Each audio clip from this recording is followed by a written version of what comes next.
നമസ്കാരം. ശ്രീമദ് ഭഗവത്ഗീത 4-ാം അധ്യായം ജ്ഞാനകർമ്മ സന്യാസയോഗം. അതിൽ നമ്മൾ കഴിഞ്ഞ വീഡിയോയിൽ ചർച്ച ചെയ്ത ശ്ലോകം 24-ാമത്തെ 4-ാം അധ്യായം 24-ാമത്തെ ശ്ലോകം ബ്രഹ്മാർപ്പണം ബ്രഹ്മഹവിർ എന്ന ശ്ലോകത്തെ ചർച്ച ചെയ്തു. അപ്പം അതിലൂടെ ആ യജ്ഞം ശരിയായ ജ്ഞാനം, എല്ലാം ജ്ഞാനം ആത്മസ്വരൂപമാണെന്നുള്ള ആ ബോധം, അതിനെക്കുറിച്ച് പ്രതിപാദിക്കുന്നതായിരുന്നു ആ ശ്ലോകം. അതിനെക്കുറിച്ച് നമ്മൾ വിശദമായി ചർച്ച ചെയ്തതാണ്.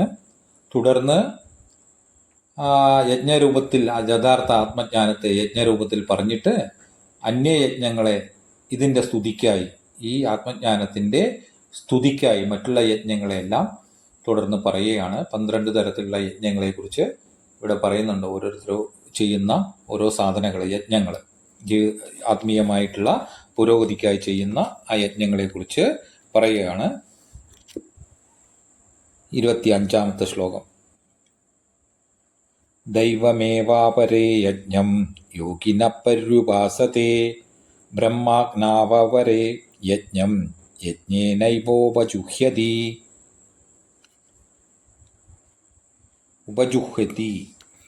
അപരേ യോഗിനഃ, വേറെ ചില യോഗികൾ, കർമ്മയോഗികളായാലും കാമകർമ്മങ്ങൾ ചെയ്യുന്നവരായാലും കർമ്മങ്ങളെ പ്രതീക്ഷിക്കാതെ, കർമ്മങ്ങളിൽ ബന്ധപ്പെടാതെ, കർമ്മങ്ങളെ ആസക്തിയില്ലാതെ ചെയ്യുന്ന കർമ്മയോഗികളായാലും ദൈവം യജ്ഞം ഏവ പര്യുപാസതേ, ദൈവം യജ്ഞം, ദേവന്മാരെ സംബന്ധിച്ചുള്ള യജ്ഞത്തെ തന്നെ. അപ്പം ദേവതകൾക്കുള്ള ആരാധന അല്ലെങ്കിൽ ദേവതകൾക്കുള്ള യജ്ഞ, ഹോമ യജ്ഞാദികൾ, പൂജാദികളെല്ലാം ചെയ്തുകൊണ്ട് ദേവന്മാരെ ഉപാസിക്കുന്നു. അതിൽ കർമ്മയോഗികൾ ഫല ഇച്ഛയില്ലാതെ ചെയ്യുന്നു.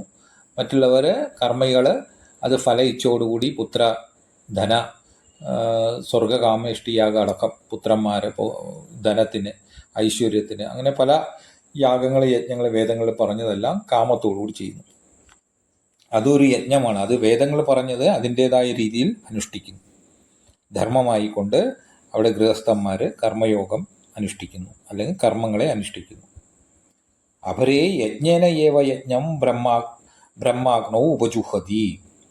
അപരേ മറ്റു ചിലരാണെങ്കിലോ, ജ്ഞാനികൾ, അവരെങ്ങനെ യജ്ഞേന ഏവ യജ്ഞം, യജ്ഞസാധനങ്ങളെ കൊണ്ട് തന്നെ യജ്ഞം ബ്രഹ്മാഗ്നോ ഉപജുഹതി, യജ്ഞം ആത്മാവിനെ, സ്വാഭാവികമായ ജീവാത്മാവിനെ പരമാത്മാവിൽ, ബ്രഹ്മാഗ്നവും, ആ ബ്രഹ്മമാകുന്ന അഗ്നിയിൽ, നിരുപാധികമായ ബ്രഹ്മത്തിൽ സ്വാഭാവികമായ ജീവാത്മാവിനെ ഉപജുഹതി, ഹോമിക്കുന്നു. അപ്പം അത് ജ്ഞാനം കൊണ്ട്, അപ്പോൾ അറിവുകൊണ്ട് അതിനെ അവിടെ ഹോമിക്കുകയാണ് ചെയ്യുന്നത്. ഭഗവാന് പൂർണ്ണമായ ഈശ്വരനാണ് എല്ലാം എന്ന് അറിഞ്ഞുകൊണ്ട് ആ ഭാവനയിൽ അവിടെ ഇങ്ങനെ അത് ഹോമിക്കുന്നു.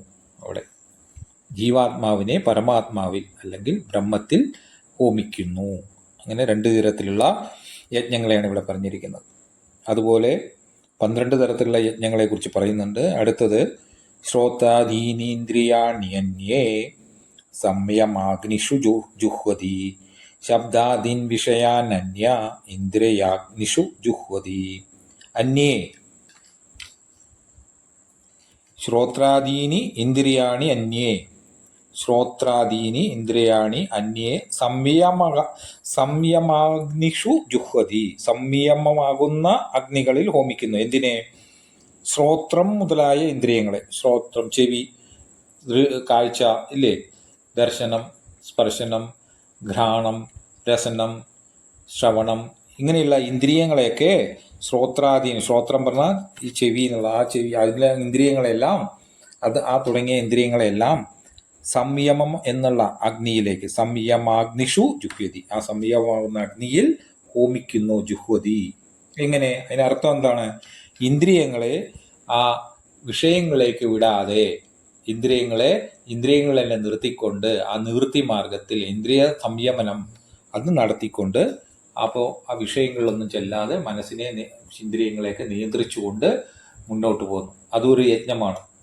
അങ്ങനെ നടക്കുന്നു. ഇന്ദ്രിയങ്ങളെ എവിടേക്ക്? സംയമം എന്നുള്ള അഗ്നിയിലേക്ക് സംയമിപ്പിച്ചുകൊണ്ട് അല്ലെങ്കിൽ നിയന്ത്രിച്ചുകൊണ്ട്. അപ്പം ഇന്ദ്രിയ സംയമനം, നിവൃത്തി മാർഗം, അതും ഒരു യജ്ഞമാണ്. അങ്ങനെയും ചില യോഗികൾ യജ്ഞത്തെ സാധനയായി എടുക്കുന്നു. അന്യേ ശബ്ദാദീൻ വിഷയാൻ ഇന്ദ്രിയാഗ്നിഷു ജുഹ്വതി. ചില ഒരു വിഷയങ്ങളെ ഏതത്തെ ശബ്ദാദീൻ ശബ്ദം തുടങ്ങിയ വിഷയങ്ങൾ അല്ലേ. ശബ്ദമുണ്ട് വിഷയങ്ങളിൽ. ചെവിക്ക് എന്താണ് വിഷയം? ശബ്ദം. കണ്ണിനെന്താണ്? കാഴ്ച വസ്തുക്കൾ. മൂക്കിന് വരുന്നത് ഘ്രാണം, അതല്ലേ മണം അല്ലേ. രസനേന്ദ്രിയത്തിന് വരുന്നത് ആ സ്വാദ് അല്ലെങ്കിൽ ആ രസം, പലതരത്തിലുള്ള രസങ്ങൾ, അത്. സ്പർശന സുഖങ്ങൾ, സ്പർശനം, ശീതം, ഉഷ്ണം തുടങ്ങിയ സ്പർശനങ്ങൾ.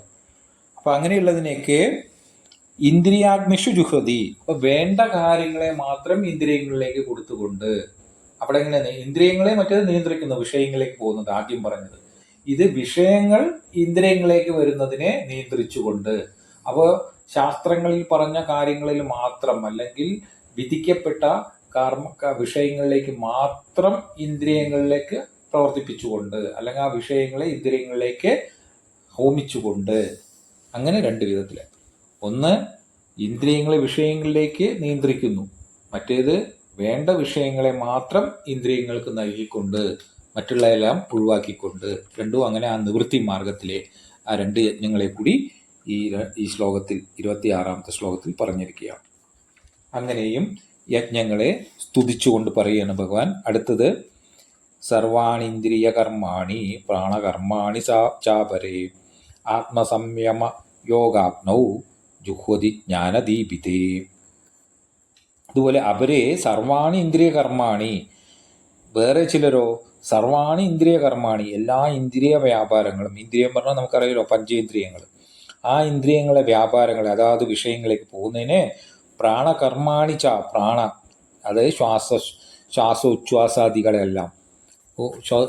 പഞ്ചപ്രാണന്മാരും അതിൻ്റെ ഉപപ്രാണന്മാരെയൊക്കെ പറയുന്നുണ്ടല്ലോ. പ്രാണനെ പഞ്ചപ്രാണന്മാരായിട്ടും അതിൻ്റെ ഉപപ്രാണന്മാരായിട്ടൊക്കെ പറയുന്നുണ്ട്. ഈ പ്രാണ ഉച്ഛ്വാസ നിശ്വാസങ്ങളെ ശ്വാസം എടുക്കുന്നുണ്ടല്ലോ, അതിൻ്റെയൊക്കെ ജ്ഞാനദീപിതയെ, ജ്ഞാനം കൊണ്ട് ജ്വലിപ്പിക്കപ്പെട്ട ജ്ഞാനദീപിതേ, ജ്ഞാനം കൊണ്ട് ദീപിപ്പിക്കുക അല്ലെങ്കിൽ ജ്വലിപ്പിച്ച ആത്മസംയമ യോഗാഗ്നൗ ജുഹ്വതി, ആത്മസംയമം എന്ന യോഗാഗ്നിയിൽ ഹോമിക്കുന്നു. അതായത് എന്താ ഈ ആത്മസംയമനം? അത് കണ്ടില്ലേ, ഈ ധാരണ, ധ്യാനം, സമാധി, പ്രാണായാമമൊക്കെ ചെയ്ത് ഈ അഷ്ടാംഗ യോഗ സിദ്ധികളൊക്കെ ഉണ്ടാവില്ല, അഷ്ടാംഗ യോഗം. അതിലൂടെ അല്ലേ യമ നിയമ ആസന പ്രാണായാമ പ്രത്യാഹാര ധാരണ ധ്യാന സമാധി, ആ സമാധിയിലേക്ക് പോകുന്നു. അങ്ങനെ ആത്മസംയമന യോഗാഗ്നിയിലേക്ക് ഹോമിക്കുന്നു. എന്തിനൊക്കെ? ഇന്ദ്രിയ വ്യാപാരങ്ങളെയൊക്കെ നിയന്ത്രിച്ചുകൊണ്ട്, ശ്വാസോച്ഛ്വാസങ്ങളെ നിയന്ത്രിച്ചുകൊണ്ട്, അതായത് പ്രാണായാമപരന്മാരായി.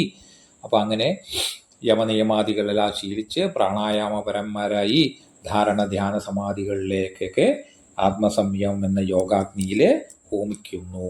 അങ്ങനെയും യജ്ഞങ്ങളെ സാധനയായിട്ട് സ്വീകരിക്കുന്നവരെ കാണാമെന്ന് ഭഗവാൻ പറയുകയാണ്.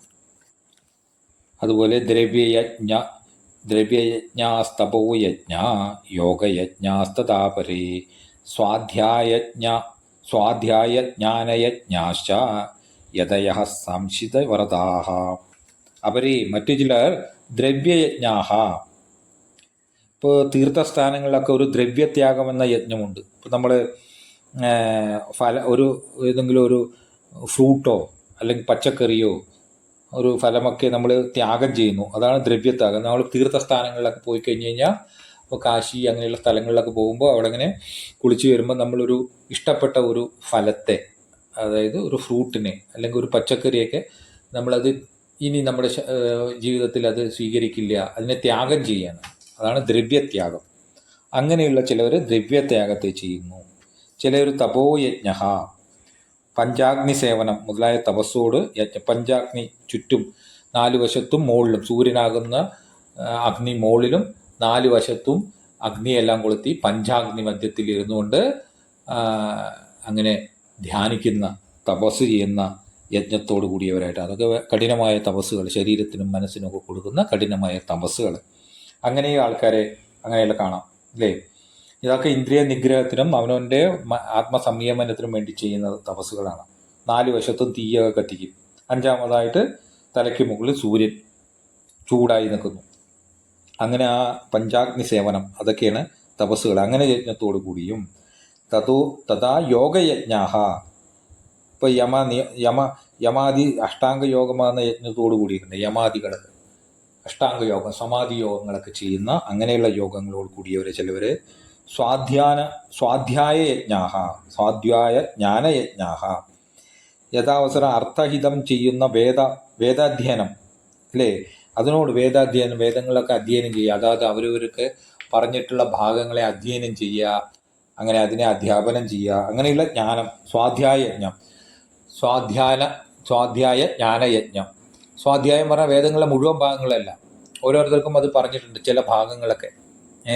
അത് ഓരോ എല്ലാ വേദങ്ങളും പറഞ്ഞില്ല. ചിലവർക്ക് ഋഗ്വേദമാണ്, ചിലവർക്ക് സാമവേദം, ചിലർക്ക് യജുർവേദം, അങ്ങനെയൊക്കെ ഉണ്ട് ഓരോ കുലങ്ങളില്ല. അപ്പോൾ അവരുടെ ആ ഭാഗങ്ങളിലൊക്കെ അവർ അത് സ്വാധ്യായം നിത്യം ചെയ്യണം. ആ യജ്ഞങ്ങൾ വേദങ്ങളെ ചൊല്ലണം, പാരായണം ചെയ്യണം. ആ പാരായണം ചെയ്യുന്ന അങ്ങനത്തെ യജ്ഞങ്ങളോട് കൂടിയവർ, അങ്ങനെ ചിലവർ അങ്ങനെ ആ യജ്ഞങ്ങളിൽ മുഴുകുന്നു. ഇതെല്ലാം പറയുന്നത് പലതരത്തിലുള്ള യജ്ഞങ്ങളെ പറയുന്ന പല പല ആൾക്കാർ പല പല ആത്മീയമായ സാധനകളിൽ, വേദങ്ങളിൽ നിഷ്കർഷിച്ച സാധനങ്ങളിൽ വർത്തിക്കുന്നവരാണ്. ആദ്യം പറഞ്ഞത് ബ്രഹ്മാഗ്നൗ ബ്രഹ്മണാഹുതം എന്നൊക്കെ പറഞ്ഞത് ബ്രഹ്മാർപ്പണം ബ്രഹ്മഹവിർ എന്നൊക്കെ പറഞ്ഞ ആ ശ്ലോകത്തിന് തുടർച്ചയാണത്. ആ ശ്ലോകത്തിൽ പറയുന്നത് ശരിയായിട്ടുള്ള ആത്മജ്ഞാനം അല്ലെങ്കിൽ തത്വജ്ഞാനം, അതിനെ പ്രകീർത്തിച്ചുകൊണ്ട് അല്ലെങ്കിൽ അതിൻ്റെ സ്തുതിക്കായിട്ട് കൊണ്ട് മറ്റുള്ള യജ്ഞങ്ങളെ കൂടി പറയണം, മറ്റുള്ളവർ ഏതൊക്കെ ചെയ്യുന്നു എന്നുള്ളത് പറയണം. അവിടെ അതിൽ 12 യജ്ഞങ്ങളെക്കുറിച്ചാണെന്ന് പറഞ്ഞു. അതുപോലെ അപാനേ ജുഹ്വതി പ്രാണം പ്രാണേപാനം തഥാപരേ പ്രാണാപാനഗതി രുദ്ധ്വ പ്രാണായാമപരായണ. പ്രാണായാമം ചെയ്യുന്നവരുണ്ട്, കുംഭകങ്ങളൊക്കെ ചെയ്യും. രേചകം, പൂരകം അല്ലേ. പൂരകം പറഞ്ഞാൽ എന്താ? പ്രാണനെ അപാനനിൽ ഹോമിക്കുക, അതാണ് യജ്ഞം. പ്രാണൻ മുകളിലേക്ക് എടുക്കുന്ന പ്രാണൻ, പുറത്തേക്ക് വിടുന്ന നിശ്വാസം അപാനൻ. അപ്പോൾ പ്രാണനെ ഉള്ളിലോട്ട്, അത് പ്രാണനെ അറിഞ്ഞുകൊണ്ട് ശ്വാസത്തിലൂടെ മുകളിൽ പോകുമ്പോൾ ശരീരത്തിൻ്റെ ഉള്ളിലെ പ്രാണന്റെ ചലനത്തെ അറിഞ്ഞുകൊണ്ട് അപാനനിൽ അത് ഒതുക്കി നിർത്തുന്നു. കുംഭകം അല്ലേ, കുംഭകം. അതിനെ രേച്ചകം എന്ന് പറയും. ആ കുംഭകത്തെ ഉള്ളിലോട്ട് എടുത്തുകൊണ്ട്, പൂരകം എന്ന് പറയും. ആ പൂരകത്തിലാണ് പറയുന്നത്, പ്രാണൻ അപാനിലേക്ക് നിർത്തിക്കൊണ്ട് പൂരക കുംഭകം. ശ്വാസത്തെ വിട്ടുകൊണ്ട് അവിടെ നിർത്തുമ്പോൾ അതെന്തായി? അപാനനെ പ്രാണനിൽ ഹോമിക്കുകയാണ് ചെയ്യുന്നത്. അപാനെ പ്രാണം ജുഹ്വതി, അപാനനിൽ പ്രാണനെ ഹോമിക്കുന്നത് പൂരകവും. തഥാ പ്രാണേ അപാനം ജുഹതി, പ്രാണനിൽ അപാനെ ഹോമിക്കുന്നു. അതായത് രേചകം, പുറത്തോട്ട് ശ്വാസത്തെ വിട്ടുകൊണ്ട് ഹോൾഡ് ചെയ്ത് നിൽക്കുകയാണ് അവിടെ. കുംഭകങ്ങൾ ഒരു 2 ദൂരത്തിലുള്ള കുംഭകമുണ്ട്, രേചകവും പൂരകം എന്നൊക്കെ പറഞ്ഞിട്ട്. മുകളിലേക്ക് എടുത്ത് നിർത്തുമ്പോൾ അത് പൂരകം, താഴോട്ട് വിട്ട് നിർത്തുമ്പോൾ അത് രേചകം. ഇതൊക്കെ പ്രാണായാമത്തിലുള്ളതാണ്.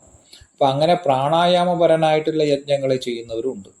ഇതും ഒരു യജ്ഞമാണ്. ഇതൊക്കെ ആത്മമനോ സംയമനത്തിനാണ്. മനസ്സിൻ്റെ സംയമനം, വിഷയങ്ങളിലേക്ക്, ഇന്ദ്രിയങ്ങളുടെ ആ ഓട്ടത്തിലേക്ക് പോകാതെ അതിനെല്ലാം നിയന്ത്രിച്ചുകൊണ്ട് ആത്മസംയമനത്തിനായി ചെയ്യുന്ന ഈ യജ്ഞാദികളാണ് ഇതെല്ലാം, പ്രാണായാമം തുടങ്ങിയവ.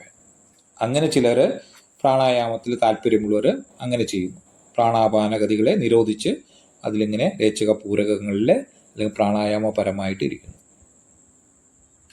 അപരേ നിയതാഹാര പ്രാണാൻ പ്രാണേഷു ജുഹ്വതി സർവേപ്യേതേ യജ്ഞവിദോ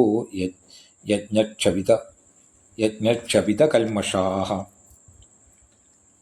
അപരേ മറ്റു ചിലരോ ആഹാരത്തെ നിയന്ത്രിച്ചിട്ട് നിയതാഹാര, അപ്പോൾ ശരീരത്തിന് കൊടുക്കുന്ന ആഹാരങ്ങളെയൊക്കെ നിയന്ത്രിച്ചുകൊണ്ട് പ്രാണാൻ പ്രാണേഷു ജുഹ്വതി,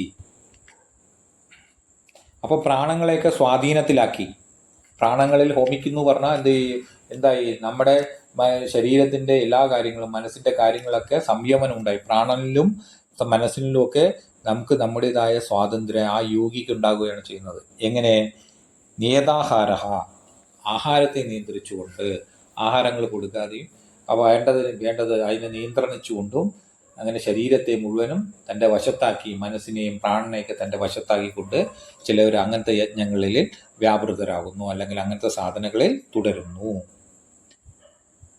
ഏതേ സർവേ അഭി, ഇപ്പറഞ്ഞ എല്ലാവരും, ഈ 12 തരത്തിൽ പറഞ്ഞ, ഇതുവരെ പറഞ്ഞ എല്ലാ യജ്ഞങ്ങളും, അവരെല്ലാവരും ആ യജ്ഞങ്ങളെ അനുഷ്ഠിക്കുന്ന യോഗ്യകള്, യജ്ഞവിദ, യജ്ഞത്തെ അറിഞ്ഞവരും, യജ്ഞക്ഷവിത കൽമഷാഹ, യജ്ഞങ്ങളുകളുടെ തന്നെ ക്ഷപിതം, കൽമഷാഹ ക്ഷപിത, പാപങ്ങളെയൊക്കെ നശിപ്പിച്ചവരാകുന്നു. അപ്പോൾ പാപത്തെ നശിപ്പിക്കുക എന്ന് പറഞ്ഞു കഴിഞ്ഞാൽ എങ്ങനെ? വിഷയങ്ങളിലേക്ക് പോകുന്നില്ല, വിഷയങ്ങളിൽ പോകാതെ ആത്മസംയമനത്തോടുകൂടി പുണ്യപാപങ്ങളിലേക്ക് എല്ലാ പുണ്യങ്ങൾ കിട്ടും. ഇപ്പോൾ ഇതൊക്കെ ചെയ്യുന്നതിൻ്റെ പുണ്യങ്ങൾ കിട്ടും. അപ്പോൾ അതെല്ലാം ആത്മജ്ഞാനം കൊണ്ട് മാത്രമേ ഈ പുണ്യപാപങ്ങളിൽ നിന്നും രണ്ടിനെയും ഇല്ലാതാക്കുന്നുള്ളൂ. ഇവിടെ പാപങ്ങളിൽ നിന്നെല്ലാം ഈ യജ്ഞങ്ങളിലൂടെ പാപങ്ങളിൽ നിന്നെല്ലാം അവർ മുക്തരാകുന്നു. അവർ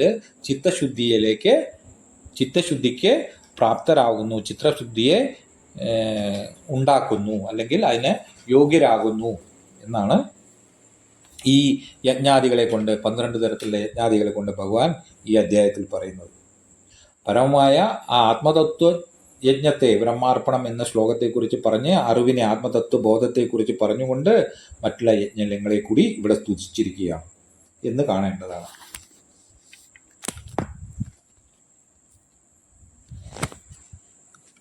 അടുത്ത ശ്ലോകം നമുക്ക് അടുത്ത ചെറു വീഡിയോയിൽ ചർച്ച ചെയ്യാം. അപ്പോൾ ഇങ്ങനെ പലതരത്തിലുള്ള യജ്ഞങ്ങളെ പറഞ്ഞിരിക്കുന്നു. അത് തുടർന്നുള്ള അനുഷ്ഠിച്ചാലും അനുഷ്ഠിച്ചില്ലെങ്കിലുമുള്ള എന്തൊക്കെയാണ് ഫലം എന്നുള്ളത് ഇനി അടുത്ത വീഡിയോയിൽ, ചെറിയ വീഡിയോയിൽ നമുക്ക് ചർച്ച ചെയ്യും. നമസ്കാരം.